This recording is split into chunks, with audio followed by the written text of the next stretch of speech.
Assalamualaikum warahmatullahi wabarakatuh. Selamat pagi dan salam sejahtera untuk kita semua. Shalom, Om Swastiastu, Namo Buddhaya dan salam kebajikan. Puji dan syukur marilah kita panjatkan kehadirat Tuhan Yang Maha Kuasa, karena atas berkat dan rahmat-Nya kita dapat berkumpul kembali dalam kegiatan kelas ekspor impor episode ke-16 dengan tema Cukai Hasil Tembakau. Bapak dan Ibu yang kami hormati, perkenankan saya Hijriah Patajenu, IKA, Pegawai Kementerian Keuangan yang ditugaskan di Balai Diklat Keuangan Manado, yang akan memandu kegiatan pada hari ini sampai dengan siang nanti. Sobat Eksim, kelas ekspor impor merupakan wadah yang berfungsi sebagai tempat untuk mencetak para eksportir dan importir.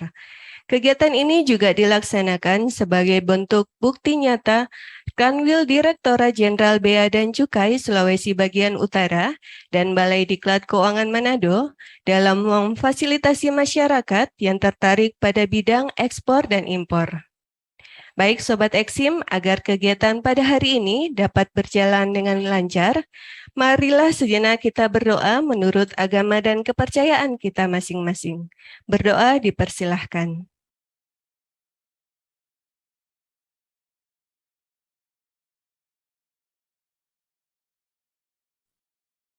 Berdoa selesai.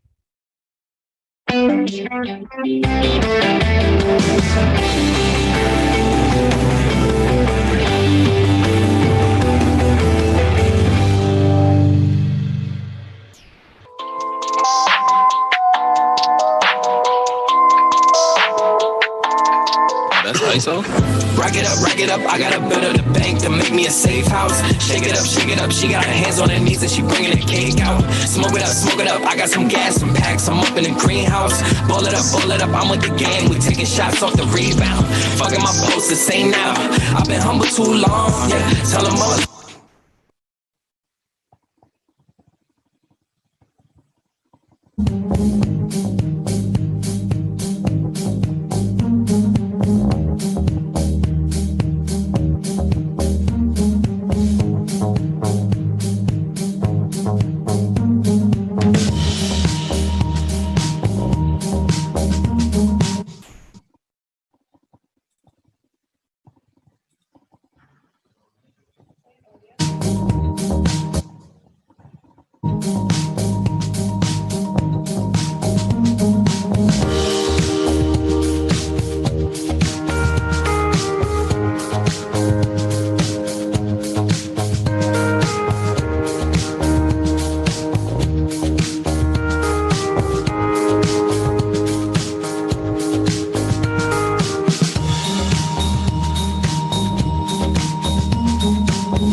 Sobat Eksim, di video yang barusan kita saksikan bersama sudah kita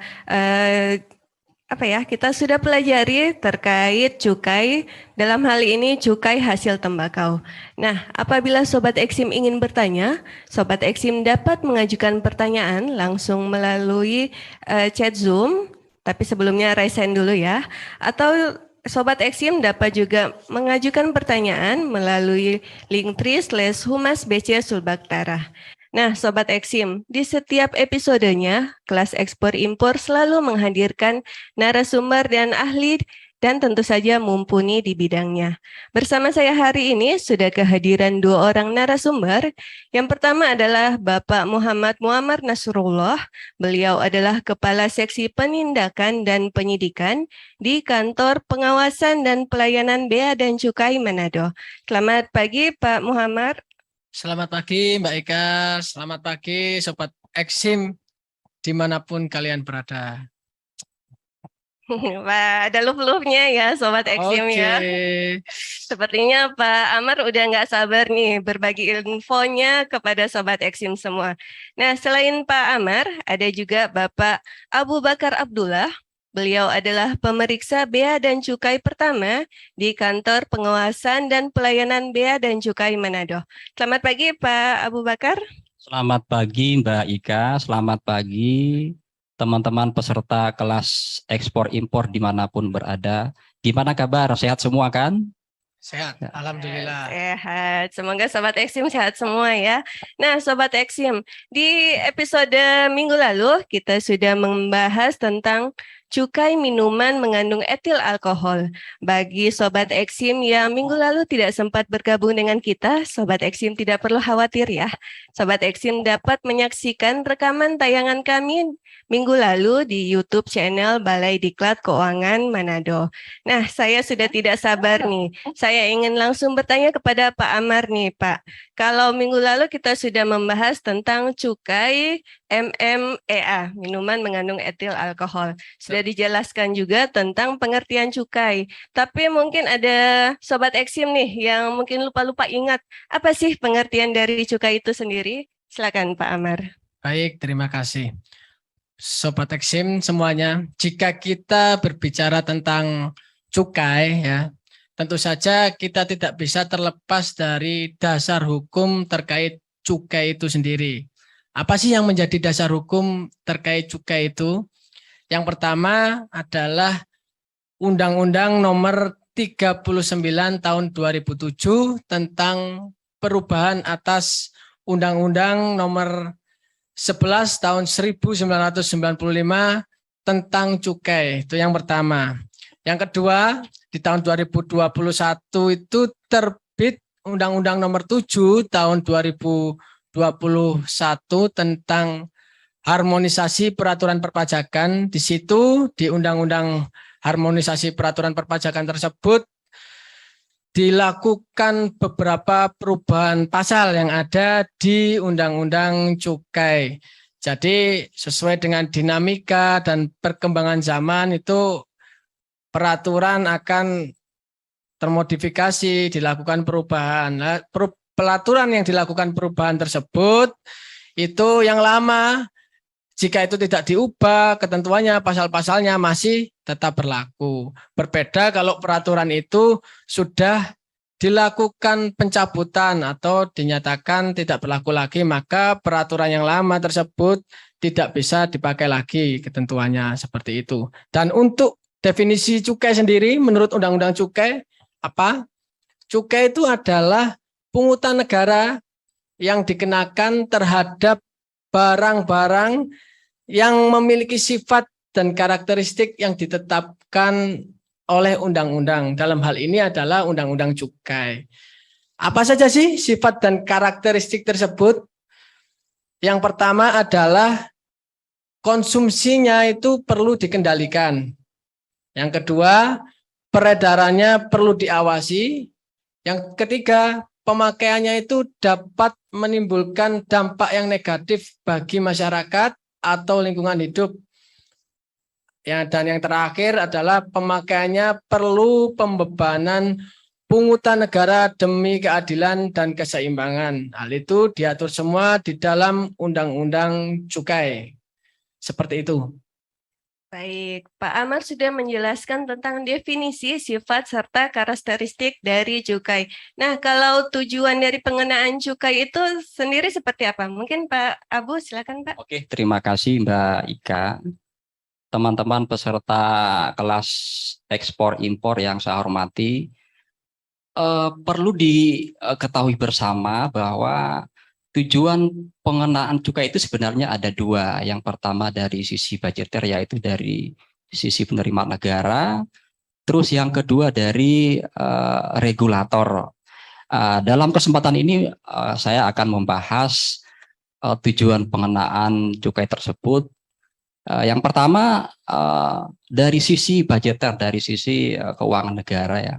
Cukai merupakan salah satu sumber penerimaan negara dalam rangka membiayai kegiatan pemerintah dan pembangunan yang senantiasa meningkat dari tahun ke tahun. Jadi kita tahu bersama cukai itu memang tujuannya untuk pembangunan sarana dan prasarana, termasuk subsidi dan lain-lain, dan termasuk juga gaji kami dari Bea Cukai, mungkin dari instansi lain. Ya intinya untuk dana operasional negara lah, mungkin seperti itu secara umum ya. Terus yang kedua dari sisi regulasi atau dari sisi regulator ya, cukai ditujukan untuk mengatur atau membatasi konsumsi barang kena cukai karena alasan tertentu. Sebagaimana kita tahu bersama bahwa memang dampak terhadap barang BKC itu memang pertama tidak bagus buat kesehatan. Mungkin teman-teman yang kita biasa bilang ahli hisap ya, perokok itu kan memang kita sudah tahu bersama bahwa barang itu tidak bagus untuk kesehatan, terutama sangat mengganggu buat kesehatan, terutama ya paru-paru ya. Terus yang kedua memang sangat berpengaruh terhadap lingkungan ya. Yang perlu saya contohkan, mungkin kita kalau kelebihan mengkonsumsi MMA itu ya, itu kan otomatis mungkin dampaknya mungkin intinya dampaknya nanti buruk buat lingkungan, mungkin bisa meningkatkan tingkat kriminalisasi mungkin di lingkungan, mungkin ada yang sambil mabuk-mabukan, dari situ mungkin cari masalah, berkelahi dan lain-lain. Jadi intinya untuk pengawasan juga, mungkin demikian Mbak Ika. Baik, cukai merupakan salah satu sumber penerimaan negara. Nah, Pak, apa saja sih barang-barang yang termasuk dalam kategori barang kena cukai? Mungkin Pak Amar, silakan.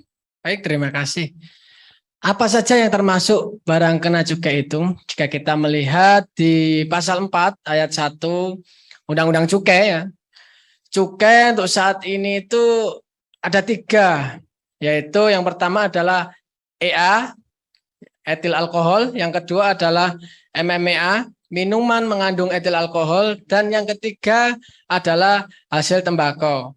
Untuk saat ini objek barang kena cukai hanya 3 itu, tapi kedepannya mungkin akan bisa bertambah lagi. Saat ini kemungkinan yang akan dikenakan cukai nanti untuk objek ekstensifikasi cukai adalah plastik. Nah, sepengetahuan saya saat ini untuk cukai plastik ini masih proses pembuatan peraturan pemerintahnya, dan mungkin kedepannya lagi akan ada cukai untuk MBDK, minuman bergula dalam kemasan, karena itu memang kan minuman bergula itu bisa membawa efek yang negatif bagi masyarakat ya, untuk kesehatan khususnya. Tapi kalau untuk plastik tadi, kenapa dikenakan cukai? Karena kita memang ketahui bersama bahwa plastik ini sangat berdampak negatif sekali bagi lingkungan, karena memang plastik ini susah diurai gitu jika sudah terbentuk. Seperti itu. Terima kasih. Yang sudah disebutkan tadi, salah satu barang kena cukai adalah hasil tembakau. Nah, apa saja sih Pak yang termasuk dalam hasil-hasil tembakau yang disebutkan tadi? Oh, kalau untuk hasil tembakau, dengan berlakunya Undang-Undang Nomor 7 Tahun 2021 tentang harmonisasi peraturan perpajakan atau UHPP yang saya jelaskan tadi, hasil tembakau ini ada yang pertama adalah sigaret, kemudian cerutu, kemudian rokok daun, kemudian tembakau iris, rokok elektrik, dan hasil pengolahan tembakau lainnya atau HPTL. Seperti itu. Kapan sih Pak barang-barang tersebut akan dikenakan cukai? Mungkin Pak Abu silakan. Oh ya, terkait kapan sih barang itu dikenakan cukai, atau kapan sih barang itu harus membayar cukai? Memang berdasarkan undang-undang itu dipisah menjadi 2. Yang pertama BKC yang dibuat di Indonesia, terus yang kedua BKC impor. Jadi mungkin ada teman-teman yang bertanya kapan sih? Nah, di sini mungkin saya bisa jelaskan satu persatu, yaitu yang pertama, barang kena cukai dibuat di Indonesia. berarti barang itu dibuat di dalam negeri. Jadi dikenakan cukai pada saat selesai dibuat. Mungkin teman-teman pengusaha rokok atau pengusaha MMA wajib melekatkan pita cukai atau wajib melunasi cukai yang terutang sebelum barang itu diedarkan atau dijual ke masyarakat umum.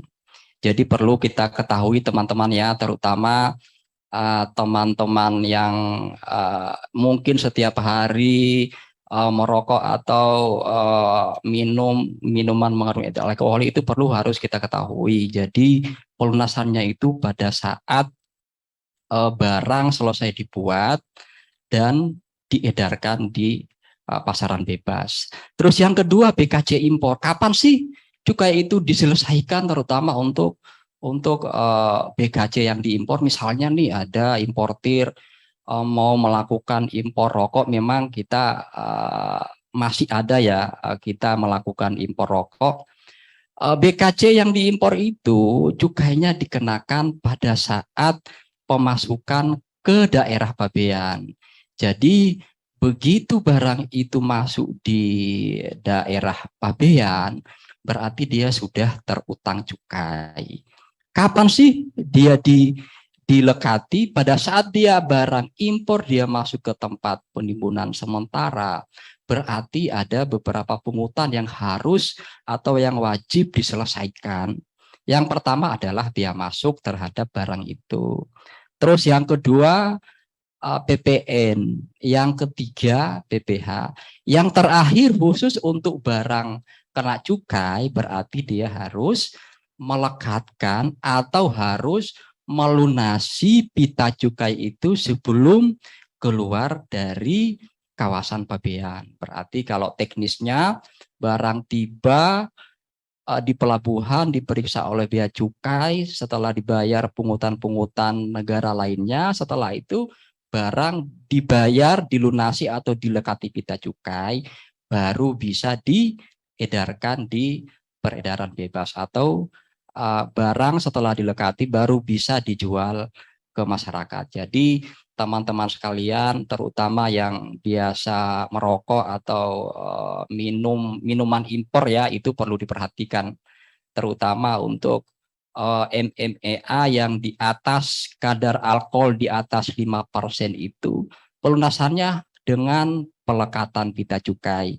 Mungkin teman-teman yang biasa beli minuman impor itu jadi harus diperhatikan. Begitu minuman itu kadarnya 5% loh, tapi kok nggak dilekati pita cukai, itu Bapak dan Ibu-ibu harus curiga. Kenapa ya kok nggak dilekati pita cukai? Kalau memang Bapak curiga, bisa menghubungi kantor bea cukai setempat. Kita di Manado ada, saya rasa di setiap daerah ada ya untuk kantor bea cukai, walaupun tidak di setiap kabupaten, tapi paling tidak di setiap provinsi ada.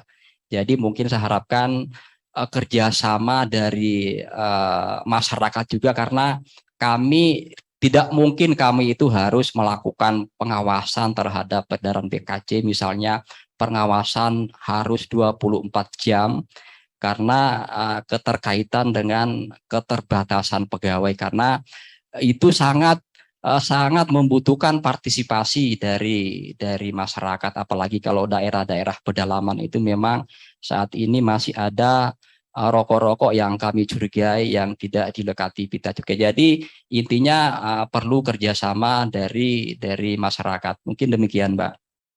Jadi cara pelunasan cukai itu ada dua ya Pak ya, pada saat pembayaran dan pada saat pelekatan pita cukai ya Pak. Baik, nah untuk tarif cukai hasil tembakau seperti apa Pak Abu? Mungkin bisa dijelaskan. Oh, baik. Pak Amar, silakan Pak. Baik, terima kasih. Kalau untuk tarif cukai hasil tembakau sendiri itu berbeda-beda ya, tergantung jenisnya, apakah itu sigaret kretek mesin, apakah itu sigaret putih mesin, atau sigaret kretek tangan. Dan yang biasanya dikonsumsi oleh masyarakat itu adalah rokok-rokok jenis SKM, SPM, atau SKT ya. Kalau untuk rokok SKT, dalam penggolongan itu ada 3 golongan ya. Untuk golongan 3 itu produksinya per tahun itu tidak sampai 500 juta batang. Jadi hitungannya batang. Terus kemudian kalau golongan 2 yang SKT itu produksinya lebih dari 500 juta batang, tapi tidak lebih dari 2 miliar batang per tahun. Kemudian untuk yang golongan 1 itu lebih dari 2 miliar batang per tahun produksinya. Itu untuk yang SKT. Untuk yang SKM atau SPM, golongan 2-nya adalah produksinya per tahun ini kurang dari 3 miliar batang per tahun. Itu untuk golongan 2. Dan yang golongan 1 lebih dari 3 miliar batang per tahun. Lah dari golongan-golongan tersebut itu, baik SKM, SPM, atau SKT itu ada perbedaan tarif. Contohnya misalkan SKT untuk peraturan terbaru ini, yang ada di Peraturan Menteri Keuangan nomor 109 tahun 2022 tentang tarif cukai hasil tembakau. SKT itu paling rendah, golongan 3 itu sekitar Rp115. Itu untuk golongan 3. Dan kemudian naik lagi golongan 2, 205, golongan 1, 345. Untuk SKM yang sering dirokok masyarakat ini biasanya nih SKM ini. Itu golongan 2-nya tarifnya per batang Rp600 dan untuk golongan 1 Rp985. Dan untuk SPM ini untuk golongan 2 tarif cukainya per batang Rp635.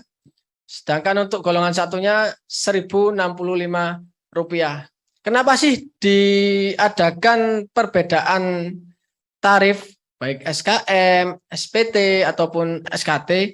Itu tentu saja banyak faktor ya. Di antaranya adalah misalkan kalau SKT kenapa tarifnya itu bisa rendah sekali? Karena tarif SKT paling rendah adalah Rp115. Itu karena dalam proses pembuatannya SKT itu menggunakan tenaga manusia, menggunakan tenaga buru-buru linting, dan itu dapat menyerap tenaga kerja sehingga pemerintah bisa memberikan kebijakan, berarti karena pengusaha pabrik juga sudah membantu pemerintah dalam penyerapan tenaga kerja, oleh karena itu cukai untuk SKT itu dibuat lebih rendah daripada yang dibuat dengan mesin.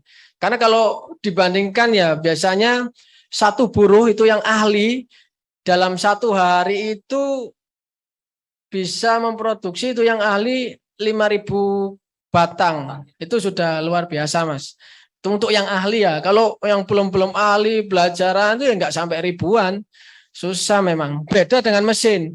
Kalau mesin itu 1 menit aja, bahkan kalau mesinnya bagus itu bisa 30.000 batang, 50 bisa 5.000 batang. Itu kalau mesinnya bagus. Kalau dibandingkan dengan tenaga manusia tadi itu aja 1 hari kerja ibaratnya 7 jam 8 jam baru dapat 5.000. Sedangkan mesin 1 menit dapat segitu. Oleh karena itu harga atau pengenaan cukai tarifnya untuk SKM dan SPM itu lebih mahal daripada SKT yang dibuat oleh tangan melalui tenaga buru-buru pelinting tersebut. Seperti itu, Mbak. Baik. Mungkin saya bisa Tambahan, menambahkan dikit, silakan, Mbak. Pak Abu, silakan. Ya, terkait cukai rokok terutama mungkin teman-teman yang banyak merokok SKM ya.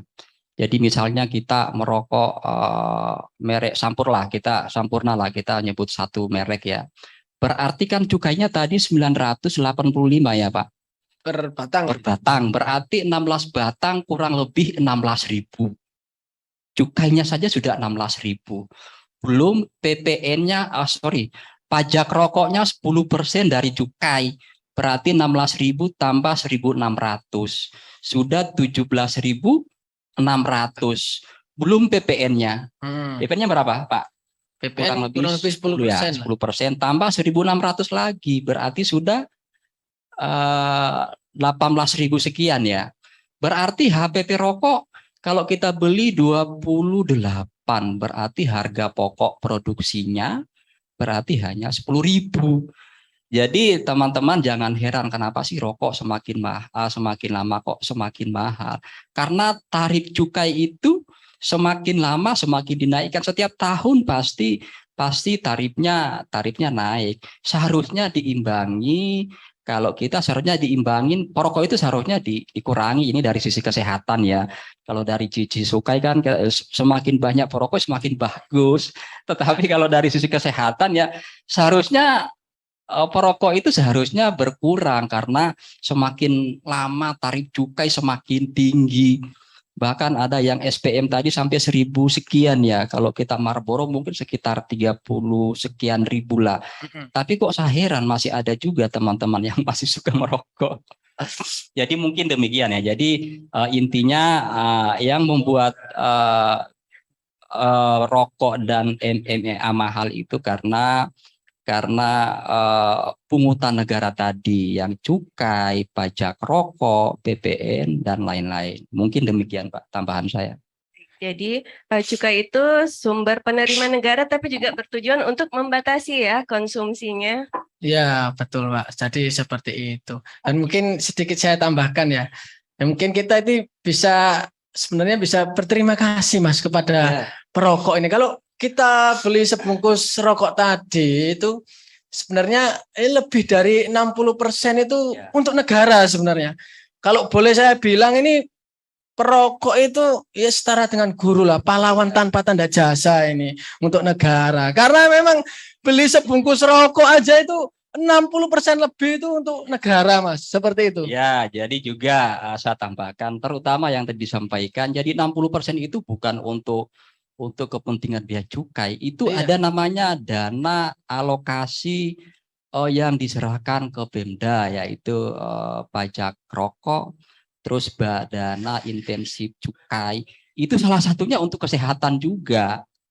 Mungkin untuk membangun, memfasilitasi mungkin rumah sakit yang sarana dan prasarana kurang bisa memakai dana itu. Kalau nggak salah itu saya pernah dengar bahkan di Malang itu Mas ya, pernah ada rumah sakit jantung kalau nggak salah ya, paru atau jantung lah, yang dananya itu berasal dari dana bagi hasil cukai. Jadi intinya cukai itu dari kita dan untuk kita, yang seperti saya sampaikan tadi, untuk subsidi, untuk sarana prasarana, untuk bangun jembatan, gaji pegawai dan lain-lain. Jadi teman-teman jangan kesalah, kok saya ini setiap hari bayar cukai rokok, kalau ditabung-tabung setahun sudah berapa ya, intinya kan seperti. Jadi pungutan negara itu dari kita, nanti income-nya kembali ke kita juga. Demikian Mbak.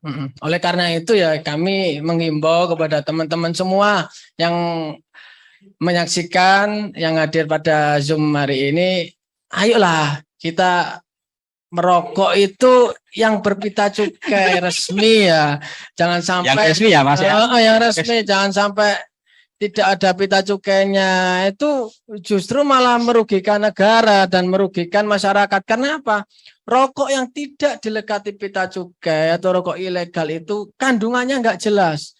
Wong yang resmi aja kandungannya jelas saja dibatasi kok karena bisa berdampak buruk bagi kesehatan masyarakat. Apalagi yang tidak, yang ilegal itu. Mungkin kalau yang legal itu mungkin dampaknya hanya 70% lah buat kesehatan. Mungkin kalau rokok ilegal mungkin 90%. Karena kenapa? Dia tidak standar. Kandungannya itu enggak jelas.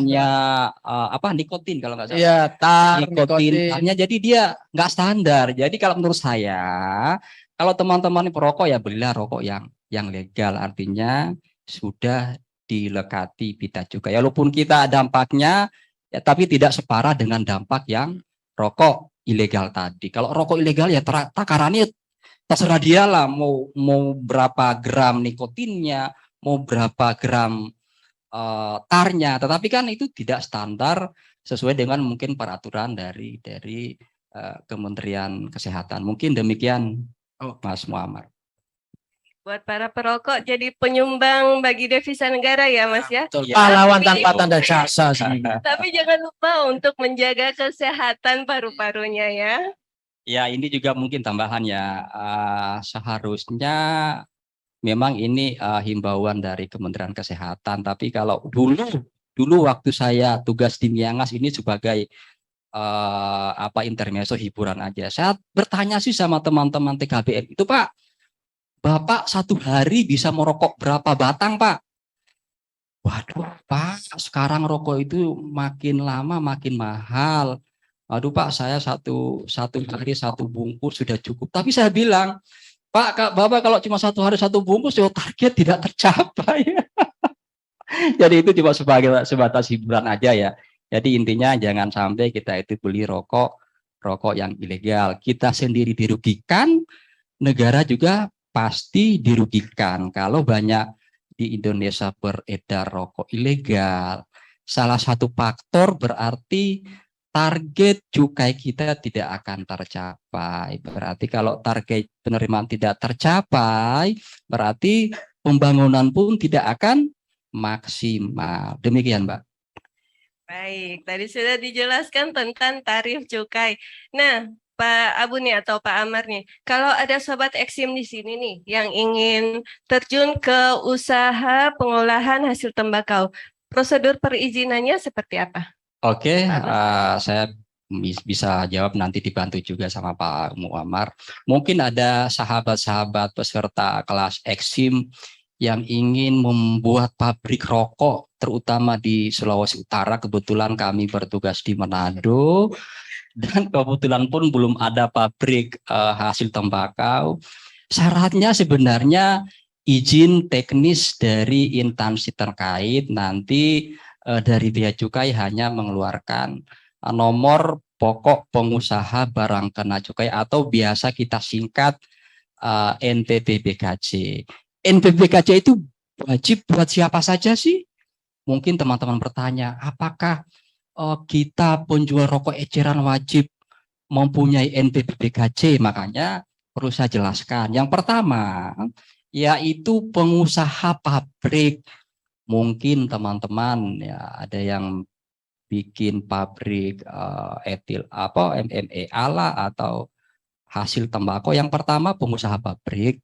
Yang kedua adalah pengusaha tempat penyimpanan, mungkin kita bisa bilang distributor ya, barang dari pabrik dimasukkan ke gudang distributor sebelum disalurkan, dia harus wajib mempunyai NPPBKJ.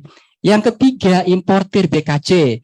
Mungkin nih banyak teman-teman milenial yang saya pingin impor misalnya minuman merek luar, soalnya di dalam negeri harganya mahal.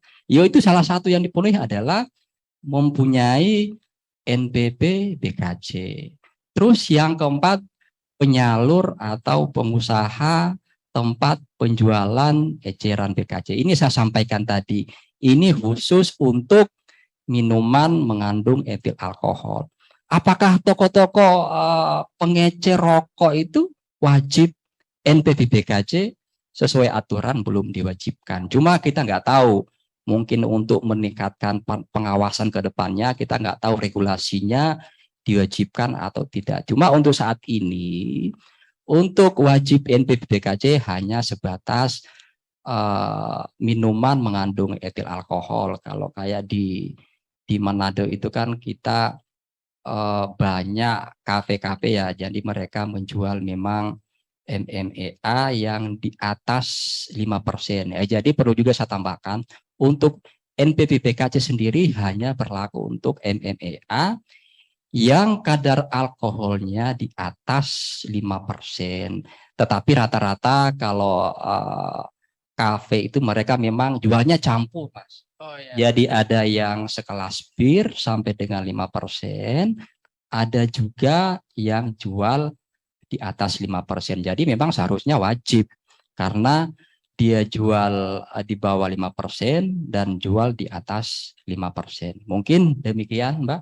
Berarti yang untuk MMA ini, Mas ya, untuk yang 5% ke bawah itu TPE atau tempat penjualan eceran, kafe-kafe itu tidak wajib mereka Betul membuat sekali. NPPBKJ ya. Tapi tetap mereka ada izin dari pemerintah daerah setempat Mas, seperti SIUP MB itu kan, surat izin usaha penjualan minuman beralkohol, atau ITPMB, izin tempat penjualan minuman beralkohol itu ya. Iya. Kalaupun nggak diwajibkan di kita untuk membuat NPPBKC untuk TPE yang menjual minuman mengandung alkohol di bawah 5%, tapi ada ketentuan dari pemerintah daerah terkait itu yang Betul sekali. wajib dipenuhi izin-izinnya, seperti itu ya. Makanya kita mengeluarkan NPPBKC, izin dari kita itu setelah dipenuhi izin dari instansi terkait seperti Betul. disampaikan tadi. Saya kurang paham apa izin-izin terkait untuk NPPBKC. Biasanya sih ya izin usaha. Itu kalau untuk minuman ya itu tadi yang saya sebutkan Mas. SIUP MB, TPMB seperti itu. Mungkin di forum ini mungkin ada teman-teman yang punya kafe, terus dia baru tahu mungkin kali ya di acara ini, oh ternyata saya itu harus wajib ya NPPBKC karena saya menjual MMA di atas 5%. Sebenarnya memang perizinan saat ini sudah sangat-sangat mudah sekali. Mungkin karena dampak dengan adanya COVID kemarin, jadi kita nggak harus ke kantor bea cukai. Kita sudah by sistem, terutama kalau di kantor Manado ya, Mas ya. Jadi kita nggak harus ke kantor bea cukai, kita punya aplikasi untuk pengurusan NPPBKC. Jadi kita juga harus bersyukurlah dengan adanya COVID kemarin, kita banyak inovasi. Karena waktu itu kan kita nggak bisa tatap muka, akhirnya banyak ide-ide dari Kementerian Keuangan dalam meningkatkan pelayanan. Jadi mungkin ada teman-teman silakan kalau tahunya baru di acara ini mungkin bisa menghubungi kantor bea cukai setempat. Demikian. Oke, tapi ini loh Mas, yang terkait pengecualian pembuatan NPPBKC tadi itu tidak hanya yang TPE yang menjual minuman itu di bawah 5%. Ada lagi misalkan orang yang membuat minuman mengandung etil alkohol itu dari hasil peragian, penyulingan, tapi itu dibuat oleh rakyat Indonesia sendiri nih. Terus dibuatnya itu ya sederhana, kemudian semata-mata untuk mata pencaharian. Nah, itu diatur di dalam ketentuan kalau nggak salah kurang dari 25 liter. Kemudian Ya, ini untuk tidak ngitungnya dikemas ini gimana? dalam kemasan penjualan eceran. Nah, itu dikecualikan dalam pembuatan NPPBKC. Jadi nggak apa-apa kamu membuat NPPBKC seperti itu ya. Jadi ada yang wajib memiliki NPPBKC, tapi ada yang dikecualikan ya, Pak ya. Betul. Baik, nah tadi kan Pak Amar sudah memberikan himbauan agar merokok dengan rokok legal. Nah, Pak Amar, apa ada jenis-jenis rokok ilegal? Wah, rokok-rokok ilegal itu ya ada. Dan itu banyak juga beredaran di masyarakat saat ini ya. Di antaranya adalah yang pertama rokok tanpa kemasan resmi atau rokok bodong atau rokok batangan. Jadi rokok itu dijual itu tidak dikemas dalam penjualan eceran. Mungkin ya tuh orang beli dari pabrik gitu tapi yang batangan gitu. Itu pabriknya pun mungkin juga pabrik yang nggak jelas, nggak punya izin itu. Nah itu ada rokok batangan itu nggak boleh, itu namanya rokok ilegal. Itu yang pertama. Yang kedua adalah rokok tidak dilekati pita cukai atau rokok polos ya. Jadi rokok polos ini termasuk rokok yang ilegal. Kita saja sebagai manusia aja nggak mau kan kemana-mana polosan, nggak pakai baju. Makanya kalau beli rokok ya yang harus ada pita cukainya, jangan rokok polos. Itu yang kedua. Yang ketiga, rokok dengan pita cukai palsu. Lah untuk rokok yang pita cukai palsu ini sangat susah ya sebenarnya untuk masyarakat awam ya untuk membedakan. Bahkan untuk pegawai bea cukai sendiri pun tidak memiliki kewenangan untuk menentukan itu pitanya itu asli atau palsu lah. Dari kita, dari pegawai bea cukai kemungkinan hanya menduga berdasarkan keahlian kita duga oh ini pitanya palsu, maka kita ujikan di Minilab ada di pusat sana, dan di sana yang memiliki kewenangan untuk menentukan asli atau tidaknya sebuah pita itu ada konsorsium yang terdiri dari Peruri, Padalarang, dan satunya Pura kalau nggak salah ya, PT Pura seperti itu. Itu untuk yang ketiga tadi menggunakan pita cukai palsu. Kemudian jenis rokok ilegal yang keempat menggunakan pita cukai yang bukan peruntukannya atau saltuk kalau dalam bahasa sehari-hari di bea cukai, salah peruntukan. Nah, salah peruntukan ini itu misalnya teman-teman, ada satu pabrik dia memiliki izin SKM, sigaret kretek mesin, dan memiliki izin sigaret kretek tangan. Ini dalam satu pabrik. Nah, tapi pengusaha pabrik ini agak sedikit nakal lah dalam tanda kutip atau curang.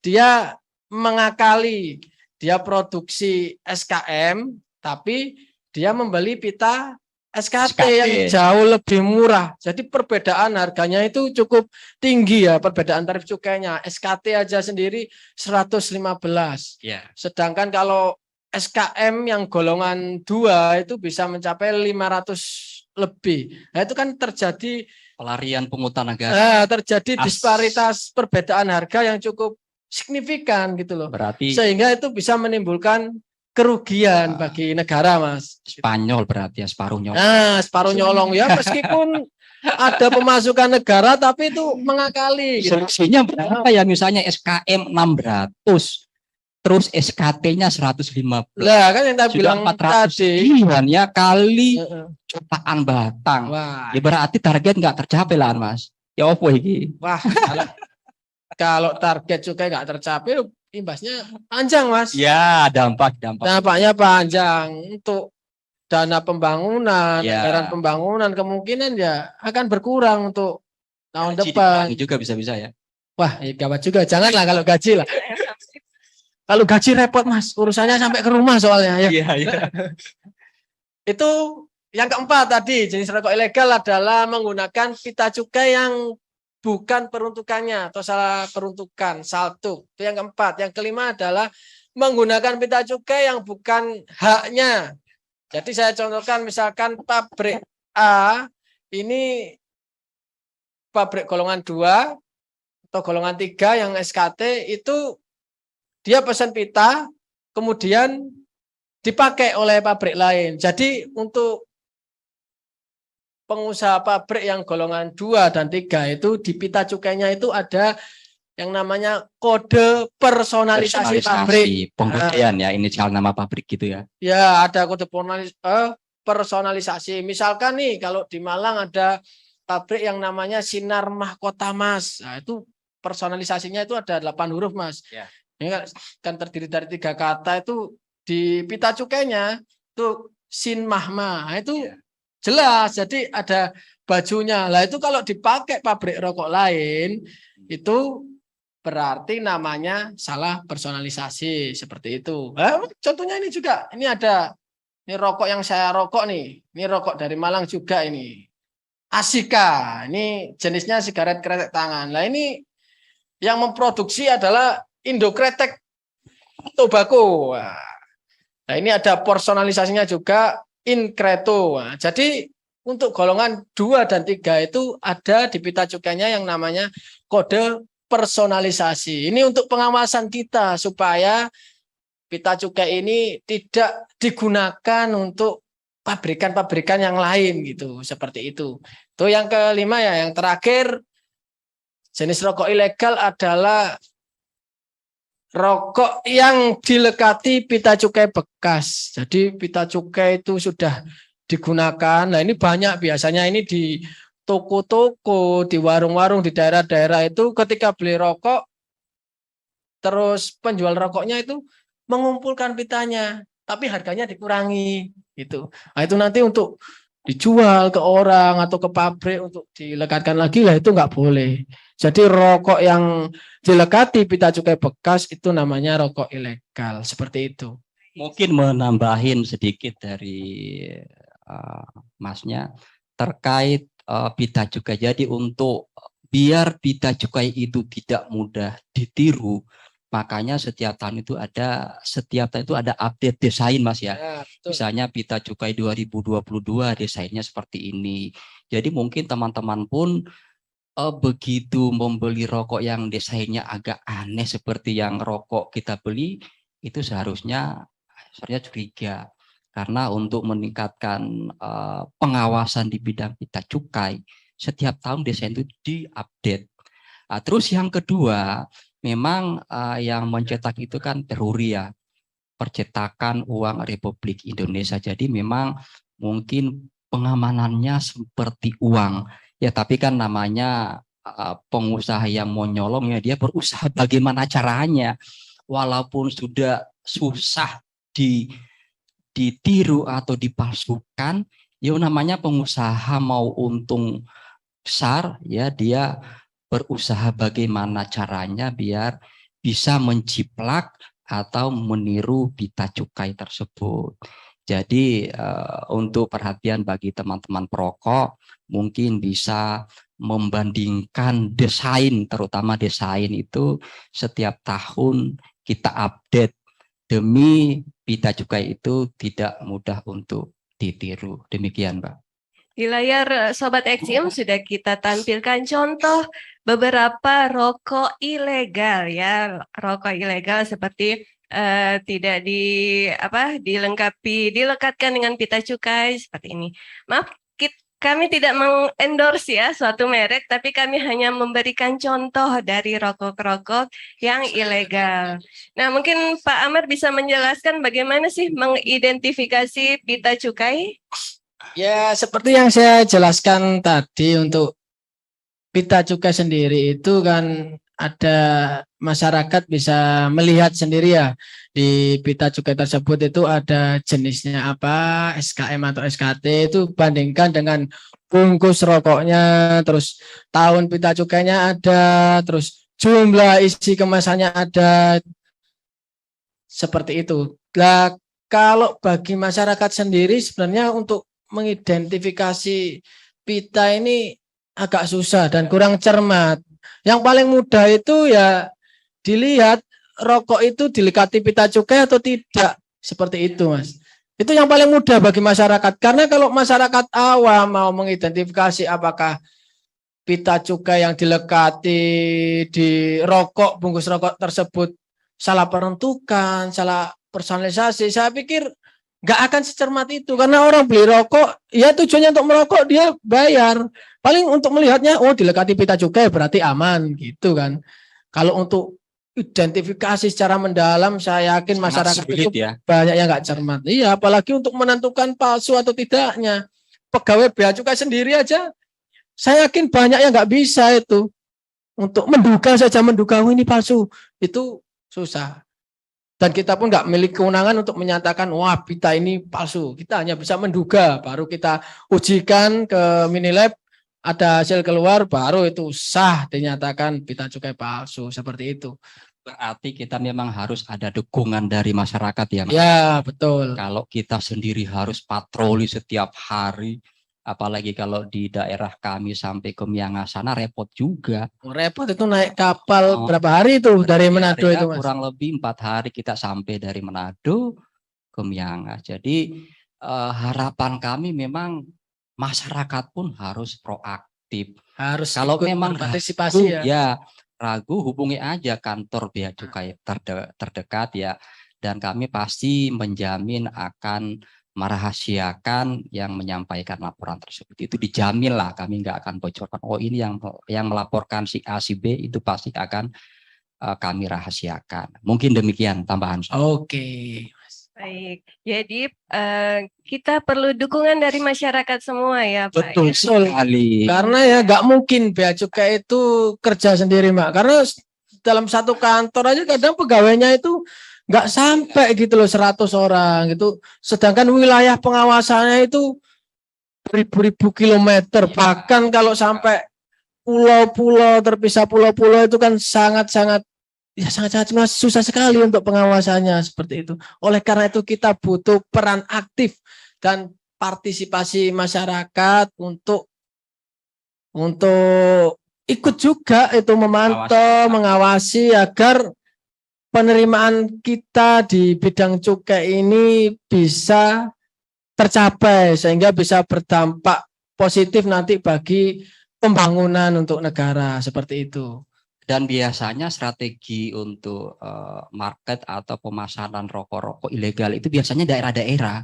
Ya. Jadi saya yakin kalau untuk di kota besar itu mungkin nggak ada lagi. Yang tujuannya itu mungkin, dan pasti mereka sudah survei, mungkin di sana ada bea cukai tapi petugasnya cuma 1 orang. Ya seperti saya contohkan tadi untuk yang pulau-pulau yang mungkin ada petugasnya, tetapi dia kan membawahi beberapa pulau. Ya samalah seperti kita. Kita itu ada berapa kepulauan yang di Kepulauan Talaut dan Sangir, itu hanya diawasi oleh 3 orang petugas bea cukai. Wah, 3 orang itu Nah, Mas di sana. pulaunya itu kalau nggak salah di atas 10 pulau. Memang banyak sih yang pulau yang tidak berpenghuni ya. Jadi saya sarankan untuk teman-teman terutama yang tinggal di kepulauan lebih memperhatikan terkait yang disampaikan tadi sama Muammar terkait pita cukai palsu, pita cukai polos, atau yang tadi yang kita bilang Spanyol, separuh nyolong. Kan kasihan, kita sudah bayar cukai, ternyata pita cukainya itu palsu. Berarti kita sendiri dirugikan, itu seharusnya penerimaan negara karena dia palsu berarti kan masuk ke kantongnya perusahaan. Cukai yang kita sudah bayarkan itu tidak disetorkan ke kas negara. Akhirnya berdampak nanti ke target penerimaan negara. Itu kalau nggak salah kita targetnya berapa, Mas? 230 triliun ya, untuk cukai hasil tembakau, etil alkohol, dan minuman mengandung etil alkohol. Sementara untuk realisasi penerimaan per 30 September itu khusus untuk hasil tembakau itu realisasinya kurang lebih 153 triliun ya. Cukup besar itu 153 triliun. Ya mudah-mudahan kalau ada kelebihan target ya itu akan dikembalikan ke masyarakat juga dalam bentuk dana bagi hasil cukai, dalam bentuk dana bagi hasil pajak rokok yang 10% tadi. Jadi itu dari rakyat kembali ke rakyat. Demikian. Tadi kan tentang rokok batangan. Nah, sekarang kan lagi banyak tuh rokok elektrik. Itu perlakuannya seperti apa, Pak? Silakan, Pak. Rokok elektrik ya ini karena ada undang-undang harmonisasi peraturan perpajakan ini ya Pak ya, yang undang-undang nomor 7 tahun 2021 tadi, undang-undang HPP. Untuk cukai hasil tembakau ini ada tambahan rokok elektrik.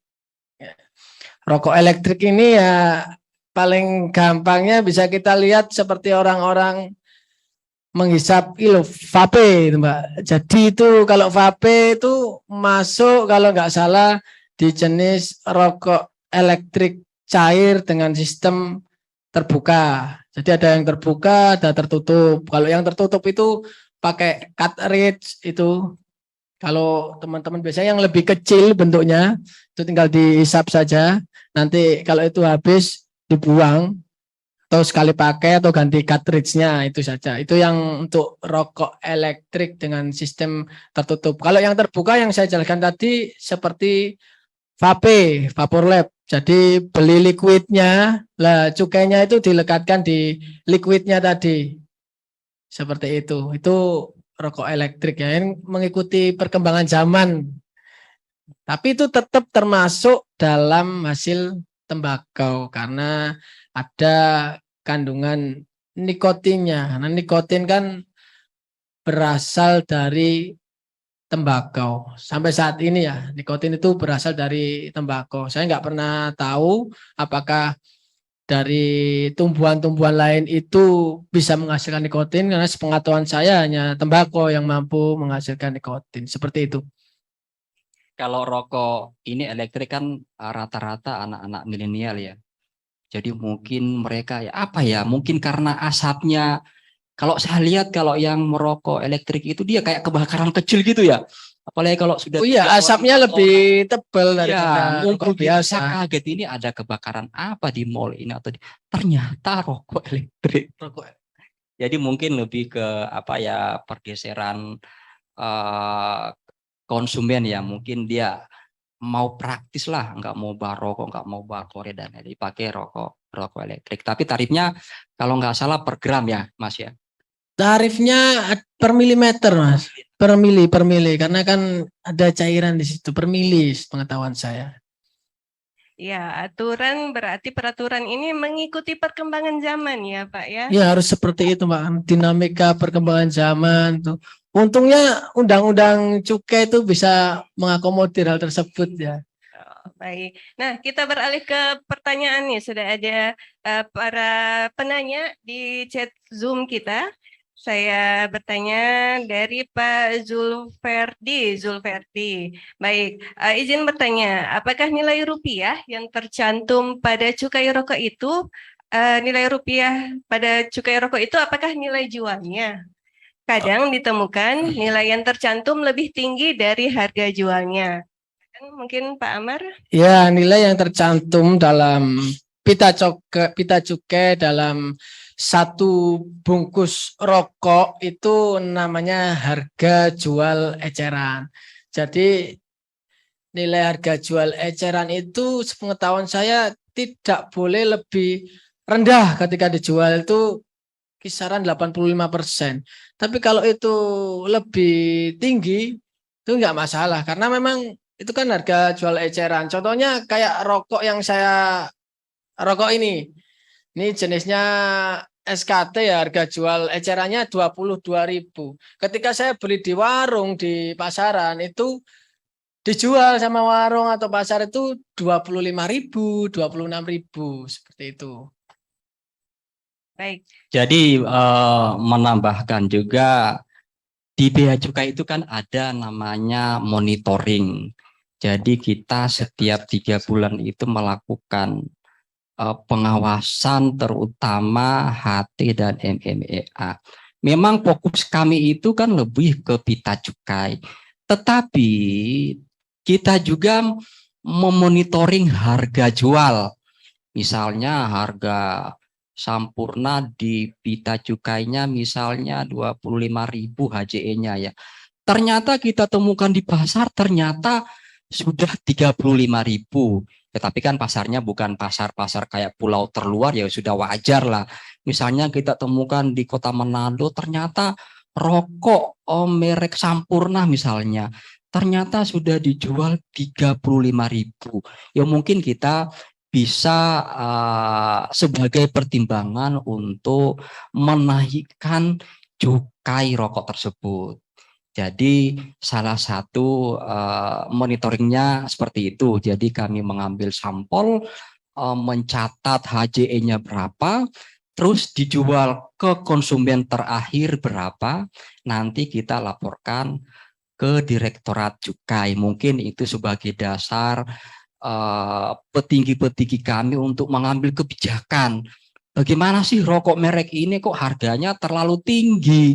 Mungkin berikutnya pada saat dia mengajukan HJE ke kantor bea cukai, mungkin tarif cukainya mungkin bisa dinaikkan, mungkin harus merubah regulasi Mas ya, terutama PMK ya. Kalau terkait HJE itu hanya bisa dirubah HJE-nya saja Mas. Kalau tarif itu mengikat pada peraturan Menteri Keuangannya. Oleh karena itu fungsinya apa kayak pengecekan di pasar itu kan sebenarnya untuk rokok ini rata-rata dijualnya berapa sih? Bahkan ada yang lebih ekstrim nih, rokok satu bungkus itu SKT itu ada yang sebungkusnya itu 330.000 sebungkus rokok itu SKT pada 330.000 itu produksi dari Sehat Tentrem di Jombang, masuk di pengawasannya kantor bea dan cukai Kediri itu satu bungkus 330.000. Bayangin apa itu? Wah, kalau dari sugesti sih katanya, wah penuh doa-doa dari kiai yang membuat. Nah itu sebenarnya sugesti saja. Cuman Sugesti. kita ya harus berpikir ya, masa sih kita mengeluarkan uang sebesar itu loh untuk satu bungkus rokok yang isinya itu satu bungkus 12 batang. 300.000. 330.000. Berarti sudah 50 kilo beras. Ya, iya Mbak ya. 300.000 kalau kita beli beras 1 bulan 50 kilo ya cukup lah. Tapi cuma untuk satu bungkus rokok ya hebat juga. Ya Mungkin namanya untuk kalau gengsi masalah ya, Pak, rokok ya. itu kan sugesti sebenarnya. Jadi nggak ada rokok yang namanya enak dan nggak. Sebenarnya sugesti. Bisa saja mungkin rokok yang harga 300.000 itu yang mungkin kalau kita yang perokok yang biasa harga di 7.000 mungkin nggak enak. Tapi kan masalah sugesti kembali ke orang masing-masing. Masalah rasa soalnya rokok itu. Demikian, Mbak. Mungkin untuk gengsi-gengsian juga ya, Mas. Ya. Bisa jadi karena memang untuk rokok-rokok seperti itu ya rokok-rokok kesehatan. Itu rokok kesehatan, Mbak, maksudnya. Itu memang mempunyai pasar tersendiri, punya peminatnya sendiri gitu. Karena saya pernah ngobrol dengan pengusaha pabrik yang memang dia memproduksi rokok kesehatan. Itu dia bilang dengan banyak beredarnya rokok ilegal di masyarakat itu, Mas, kami tidak terpengaruh karena memang kami sudah memiliki market tersendiri, Marketnya sudah. memiliki peminat tersendiri yang nggak mau beralih dari rokok tersebut, seperti itu. Baik, kita beralih lagi ke pertanyaan selanjutnya. Dari Pak Ramdhani, apakah vape itu ada cukainya? Dan jika ada, tarif cukainya seperti apa? Lebih besar vape atau rokok biasa, rokok batangan? Silakan Pak Mas. Kalau vape itu ada cukainya, tapi cukainya itu ada di liquidnya. Kalau kita beri liquid, nah itu ada pasti di situ harus ada dilekatkan pita cukai. Kalau itu mengandung nikotin ya, tapi ada juga liquid vape itu yang tidak mengandung nikotin, nol nikotin. Lah itu dulu masih masih dalam perdebatan ya. Tapi kalau menurut saya kalau memang itu nol nikotin itu ya dia tidak wajib dikenakan cukai. Karena memang pengenaan cukai kan karena terkait nikotinnya kan, nikotinnya itu kan dari hasil tembakau, namanya cukai hasil tembakau. Kalau nggak ada nikotinnya ya nggak. Saya rasa nggak wajib itu ada nikotin. Dan untuk pengenaan cukainya di liquid itu hitungannya per milimeter. Mili per mili kan cairan ya. Mililiter betul. Kalau spesifiknya saya kurang paham karena nggak pernah nyoba ini tuh vape itu seperti itu. Baik, nah ada pertanyaan selanjutnya dari Pak Deki Malfarezi. Izin bertanya, apakah rokok yang tidak ada pita cukai itu boleh dijual di warung atau tidak? Wah, rokok kalau tidak Ada dijual, pita cukai. tidak dilekati pita cukai, boleh dijual di warung atau tidak? Wah, dengan jelas saya jawab tidak. Karena jelas sekali itu rokok ilegal dan itu bisa dikenakan pidana.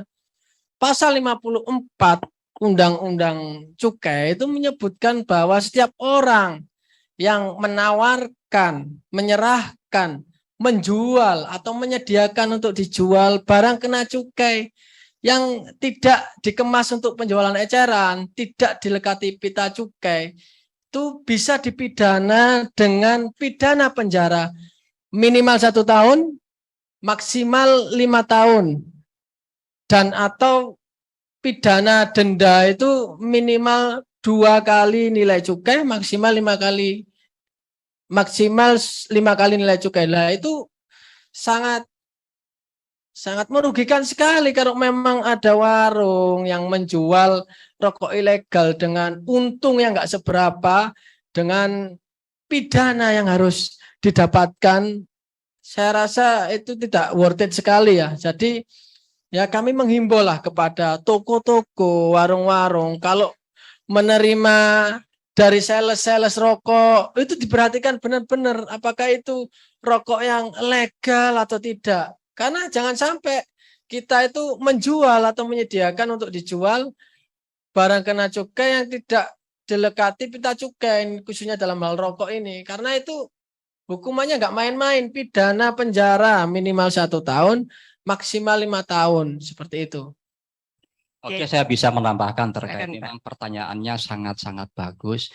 Bisakah rokok polos atau rokok tanpa dilekati pita cukai dijual di kios-kios?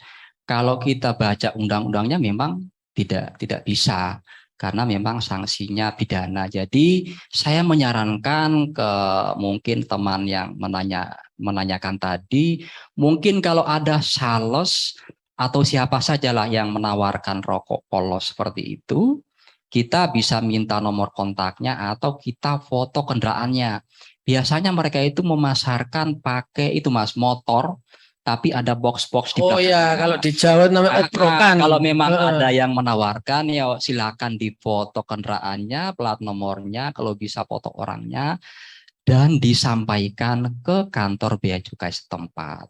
Itu kan salah satu keikutsertaan masyarakat di dalam mencegah peredaran rokok-rokok palsu dan meningkatkan penerimaan negara. Jadi saya sarankan kalau Mas yang bertanya tadi sempat menerima, yuk silakan dicatat nomor HP-nya, dipoto kendaraannya, platnya, orangnya, dan barangnya diserahkan ke bea cukai. Mungkin demikian, Mbak Ika. Baik, jadi baik penjual maupun pembeli, tolong kita gunakan produk-produk dalam hal ini rokok yang legal ya Pak ya. Betul sekali. Jangan pakai yang ilegal. Baik, ada pertanyaan selanjutnya dari Pak Wira Kusuma.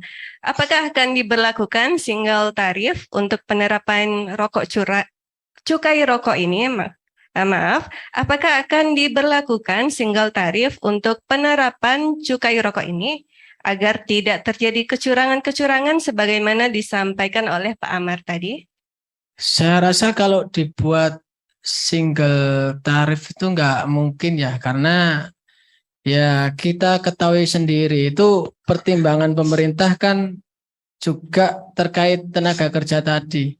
Kalau misalkan pabrikan yang memiliki mesin itu dengan rokok yang dibuat dengan mesin 1 menit bisa ribuan batang dibandingkan dengan rokok yang dibuat melalui tangan yang dilinting oleh buruh-buruh pelinting itu sangat beda jauh gitu Mbak. Jadi kalau untuk pengenaan penyamarataan tarif saya rasa itu tidak mungkin ya, kita harus memperhatikan juga penyerapan tenaga kerja gitu kan. Kalau SKT itu dibuat sama dengan SKM ya orang-orang pasti akan lebih memilih membeli rokok SKM karena memang secara rasa juga mungkin lebih enak dan ada filternya, nggak berat ketika menghisap. Kalau SKT kan agak berat karena nggak ada filternya gitu ya. Emang ada SKT yang pakai filter, tapi ya tetap karena itu dibuat oleh tangan dan itu menyerap tenaga kerja, maka memang harus ada perbedaan tarif di situ. Seperti itu. Baik. Mungkin saya juga menambahkan terkait pertanyaan tadi, bisakah tarifnya disamakan? Ya untuk selama ini memang nggak bisa karena nanti tidak tercapai aspek keadilan. Masa pabrik yang produksinya banyak nanti disamakan dengan pabrik yang produksinya sedikit lah seperti disampaikan tadi batasan produksi 500 batang sekian miliar dan lain-lain. Sebenarnya bisa kalau memang negara memaksakan, tetapi memang dampaknya sangat-sangat luar biasa. Kemarin saja kita menaikkan tarif cukai yang SKT itu dari sekian rupiah menjadi sekian, itu banyak yang gulung tikar. Ya, betul. Iya kan, berarti kan nanti dampaknya dampak domino. Banyak pabrik yang tutup, banyak karyawan yang PHK. Kalau karyawan di PHK banyak, otomatis nanti kriminal nanti meningkat. Orang stres, nanti banyak pencuri dan lain. Memang kalau kita paksakan, negara memaksakan bisa, tetapi sangat berdampak terhadap pertumbuhan ekonomi. Mungkin intinya begitu. Tetapi saya setuju. Kalau tarifnya seperti ini spesifik per batang sesuai dengan hasil produksi setiap perusahaan, berarti kan memberikan aspek keadilan. Masa sih yang pabrik tangan nanti dia paling tidak mungkin ambil tengah-tengahnya, misalnya paling tinggi kan 1.000, masa sih SKT juga dikenakan 500, itu kan win-win solution, ambil yang tengah, itu sangat-sangat berat. Makanya saya sampaikan, kita menaikkan tarif aja itu sudah berapa ratus pabrik, terutama yang SKT yang gulung tikar, apalagi kalau tarifnya kita jadikan menjadi sama rata. Demikian, Mbak. Baik. Nah, bagi Sobat Eksim yang mungkin agak kurang greget ya kalau bertanya melalui chat Zoom, kami persilahkan kepada Sobat Eksim untuk bertanya langsung kepada narasumber. Namun sebelumnya mohon raise hand terlebih dahulu ya. Silakan kami persilahkan kepada Sobat Eksim yang ingin bertanya langsung kepada narasumber. Ayo. Silahkan yang mau bertanya. Sepertinya malu-malu nih Sobat Eksim kita pada hari ini. Baik, sambil kita menunggu Sobat Eksim yang ingin bertanya, mungkin Pak Amar atau Pak Abu nih, bisa tidak menjelaskan terkait ancaman terhadap pelanggaran hukum yang dilakukan terhadap cukai? Ya, kalau ancaman pelanggaran hukum tadi yang pertama juga sudah saya jelaskan. Ancamannya ada pidana dan juga ada denda ya. Administrasi ya. Kalau untuk administrasi itu biasanya pengusaha-pengusaha pabrik, Mas. Nah, tapi untuk pidana ini ya bisa melingkupi pengusaha pabrik, bisa meliputi orang yang menjual, orang yang menerima, orang yang memberikan, orang yang menyerahkan barang kena cukai ilegal tersebut. Itu bisa dikenakan pidana. Dan tadi yang saya sebutkan, pidananya itu tidak main-main. Pidananya itu bisa pidana penjara. Kalau di pasal 54, pasal 56 cukai itu pidana penjaranya minimal 1 tahun dan maksimal 5 tahun. Tuh. Kalau untuk pengusaha pabrik biasanya ada ini sanksi administrasi. Contohnya kayak misalkan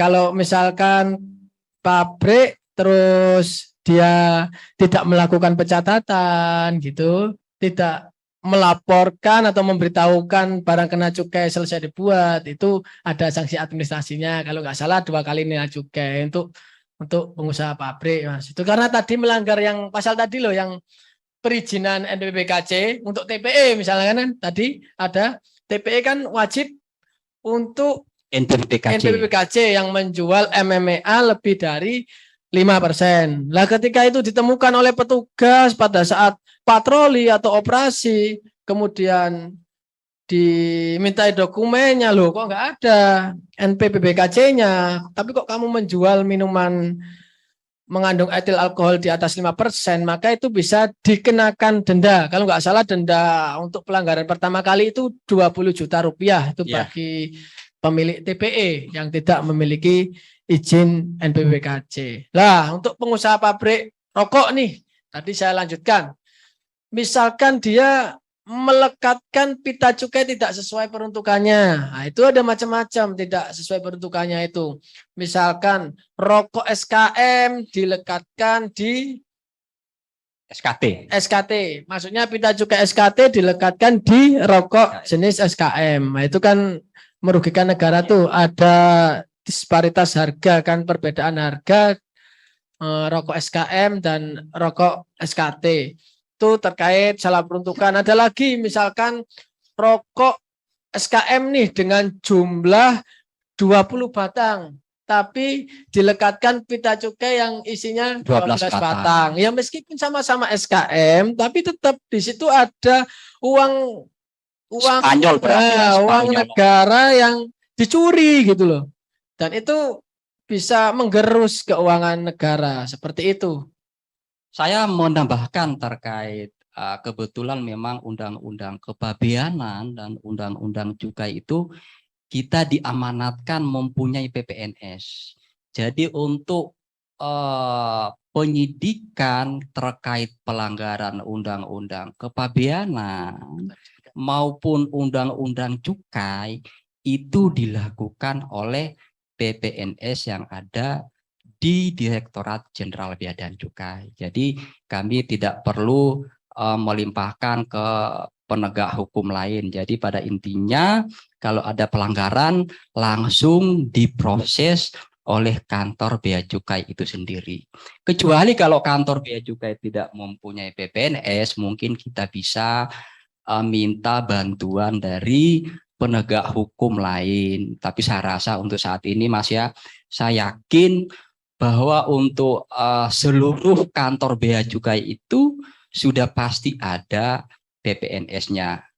Ya walaupun memang di setiap kantor itu tidak mesti ada setiap tahun untuk penindakan di bidang kepabeanan maupun penindakan di bea cukai. Jadi teman-teman nggak usah khawatir, oh nanti kalau saya melaporkan nanti diserahkan ke APH lain untuk dilakukan penyelidikan dan penyidikan. Nggak seperti itu. Jadi kami punya PPNS termasuk Pak Muammar ya. Betul. Jadi teman-teman nggak perlu khawatir karena kadang orang melapor itu takut. Karena pikirannya, aduh nanti kalau saya melapor, nanti dimintai keterangan, tadinya sebagai saksi, lama-lama dilakukan pendalaman jadi tersangka. Tapi mudah-mudahan kami nggak akan seperti itulah. Kalau memang teman-teman melaporkan dan memang betul-betul tidak terlibat, pasti kami akan memproses dan tidak akan menjadikan tersangka. Pastikan ada pertimbangan-pertimbangan dan alat-alat bukti yang sangat mendukung. Kalau memang yang melaporkan dia tujuannya baik, ya pasti kami akan merahasiakan dan bahkan kami akan melindungi. Tujuannya apa? Supaya rokok ilegal bisa ditekan, penerimaan negara bisa melebihi target, supaya kita kan tidak tergantung di hutang luar negeri. Karena kalau takutnya target penerimaan tidak tercapai ya samalah seperti rumah tangga, kalau kita gaji nggak cukup yo larinya yo ngutang. Ya mungkin juga begitu negara. Kalau sudah terlalu banyak kebocoran keuangan negara sehingga target APBN tidak akan tercapai, ya mau nggak mau ya terutama Kementerian Keuangan ya nyari cara gimana jual surat berharga lah, ngutang ke negara lain lah, dan lain-lain. Jadi memang arahannya nanti seperti itu. Demikian Mbak Ika. Baik, sudah dijelaskan oleh kedua narasumber terkait ancaman pidana terhadap tindakan pelanggaran hukum terkait cukai hasil tembakau. Nah, kami akan menayangkan terkait video pemusnahan rokok-rokok ilegal. Silakan, operator. Kantor Wilayah Dirjen Bea Cukai Jawa Timur, DJBC, 2 telah memusnahkan 9 juta batang rokok ilegal hasil penindakan pada Selasa, tanggal 20 Juli tahun 2022. Selain batang rokok ilegal, mereka juga memusnahkan 116.892 gram tembakau iris, tis 10 ml liquid vape, HPTL, dan 779 liter MMEA, miras. Sejumlah merek rokok ilegal yang dimusnahkan diantaranya ialah SBR, GAK, RC Pro, Sendam Biru, Hammer dan Apple Gold. Sedangkan minuman keras meliputi arak Bali, Tommy Stanley, vodka, bintang kuntul dan lain sebagainya. Barang-barang ilegal yang dimusnahkan ini merupakan hasil dari 45 penindakan yang dilakukan oleh Kanwil DJBC Jawa Timur 2 pada periode tahun 2021, serta 93 penindakan yang dilakukan oleh KPPBC TMC Malang pada periode Januari sampai dengan Mei tahun 2022. Dari hasil penindakan tersebut, kerugian negara mencapai 5 triliun rupiah dengan nilai perkiraan nilai barang sebesar 3 triliun rupiah dari sejumlah penindakan yang dilakukan. Kebanyakan proses pengiriman barang ilegal ini banyak ditemukan pada pengusaha jasa titipan dan transportasi. Tidak. Boleh Bapak Ibu kita akan beri tepuk tangan yang terbaik. 9 juta lebih batang nanti akan membuktikan bahwa kinerja kantor wilayah di sini.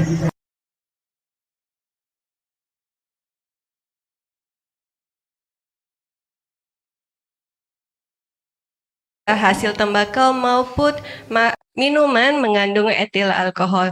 Baik, mengingat waktu sudah mau selesai, kami persilakan kepada narasumber untuk memberikan closing statement-nya. Mungkin dari Pak Amar dulu, silakan. Closing statement kalau dari saya saya menghimbau kepada masyarakat semua, kepada teman-teman yang menyaksikan untuk ayo kita beli rokok yang legal, jangan rokok yang ilegal. Untuk apa? Ya itu untuk kembali ke negara, kemudian untuk pembangunan. Karena kalau sampai kita memberi rokok yang ilegal itu tentunya akan merugikan keuangan negara. Seperti itu saja. Saya cuma menghimbau itu saja sih. Kalaupun misalkan teman-teman menemukan di toko atau di warung, oh ternyata ada warung nih yang menjual rokok ilegal, rokok yang tidak dilekati pita cukai, bisa menginfokan ke kantor Bea dan Cukai terdekat, seperti itu. Baik, terima kasih buat Pak Amar. Selanjutnya kepada Pak Abu. Silakan. Ya, Pak. terima kasih. Sebelumnya saya mengucapkan terima kasih kepada peserta kelas ekspor impor episode ke-16 ya. Berkat kegiatan ini juga kami bisa memberikan sosialisasi atau pemahaman kepada teman-teman sekalian. Statement saya yaitu ayolah kita dukung program pemerintah untuk menekan berarti memang masih ada rokok ilegal itu. Ya dengan cara apa? Ya saya sampaikan tadi, mungkin kalau kita curiga, kita identifikasi seperti tadi yang saya sampaikan dan menyampaikan ke kantor Bea Cukai terdekat. Jadi kalau teman-teman sudah melakukan itu, berarti sedikit banyak, walaupun teman-teman tidak merokok ya, tidak minum, berarti sedikit banyak sudah memberikan kontribusi ke negara. Ya, salah satunya mencegah rokok ilegal yang akan berdampak terhadap meningkatnya penerimaan negara, terutama di Bea Cukai. Mungkin demikian dari saya, Mbak Ika. Baik, terima kasih kepada Pak Amar maupun Pak Abu Bakar yang telah memberikan closing statement-nya kepada Sobat Eksim semua. Baik, kami seluruh instansi di lingkungan Kementerian Keuangan menjunjung tinggi nilai-nilai Kementerian Keuangan, yaitu... Izin Pak, mungkin kita silakan, Pak. punya apa ya? Slogan atau jargon. Ya. Silakan, Oke, Pak. mulai. Baik teman-teman, kita di Bea Cukai ini punya slogan. Ayo Mas. Ya. 1, 2, 3. Gempur rokok ilegal. Rokok ilegal kita begal. Iya, tepuk Jadi, tangan semua. gempur rokok ilegal kita begal. Ya. Supaya Jadi itu penerimaan slogan. negara tercapai Ya. Mas ya. Demikian, terima kasih. Kita gempur rokok ilegal maupun semua produk ilegal ya Pak ya, bukan hanya rokok aja ya. Ya, kami di instansi di lingkungan Kementerian Keuangan, kami ingatkan, kami selalu menjunjung tinggi nilai-nilai Kemenkeu, yaitu integritas, profesionalisme, sinergi, pelayanan, dan kesempurnaan. Nah, Sobat Eksim, sebelum kita akhiri sesi kita pada hari ini, kami persilahkan kepada seluruh peserta hari ini agar dapat menyalakan video, karena kita akan berfoto bersama dengan kedua narasumber kita pada hari ini. Kami persilahkan. Ya, silakan dinyalakan dulu videonya, Bapak, Ibu, Sobat Eksim semua. Ya, ya, senyum ya. Senyum Bapak Ibu ya. 1, 2, 3. Ya, di layar 2 selanjutnya kami persilahkan. Ya, 1, 2, 3. Baik, di layar selanjutnya kami persilahkan terakhir. Ya, senyum ya Bapak Ibu ya. 1, 2, 3. Oke, baik. Terima kasih atas partisipasi Bapak Ibu Sobat Eksim semua yang sudah mengikuti acara kita dari pagi hari sampai dengan siang hari ini. Bagi Sobat Eksim yang tidak sempat untuk menyaksikan rekaman kita pada hari ini, Sobat Eksim jangan khawatir ya. Sobat Eksim dapat menyaksikannya di YouTube channel Balai Diklat Keuangan Manado. Selain itu, Sobat Eksim juga dapat mengikuti kelas ekspor impor episode selanjutnya, episode 17 di hari dan jam yang sama, yaitu tiap hari Selasa mulai pukul 10 sampai dengan pukul 11.30 WITA. Kami ingatkan juga kepada para Sobat Eksim agar tidak lupa mengisi presensi dan kuesioner evaluasi di Linktree/Humas BC Sulbaktara. Baik, kami ucapkan terima kasih sekali lagi kepada kedua narasumber kita hari ini, Pak Amar dan Pak Abu Bakar, yang telah berkenan untuk membagi ilmu dan pengetahuannya kepada Sobat Eksim semua pada hari ini. Kita berikan aplaus virtual ya Sobat Eksim ya. Ya, terima kasih Sobat Eksim semua. Nah, Sobat Eksim, di episode berikutnya minggu depan ada apa ya? Yuk kita saksikan teaser berikut ini.